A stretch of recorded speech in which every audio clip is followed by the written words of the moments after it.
Le 16 juillet 1942, c'est la célèbre rafle du Veldiv.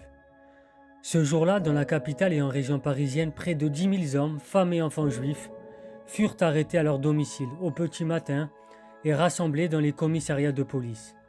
La France, patrie des Lumières et des droits de l'homme, terre d'accueil et d'asile, la France, ce jour-là, accomplissait l'irréparable. Manquant à sa parole, elle livrait ses protégés à leurs bourreaux.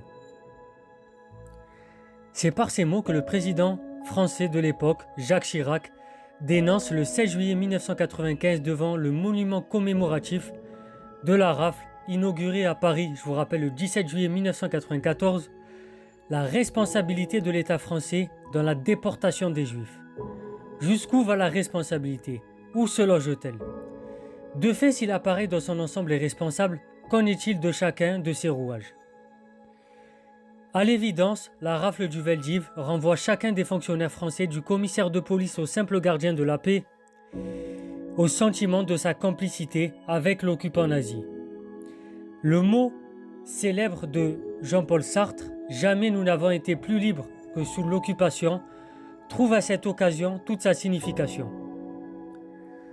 La situation dans laquelle chacun des fonctionnaires de police et des gendarmes français s'est alors trouvé lui a révélé immédiatement la nature de sa liberté.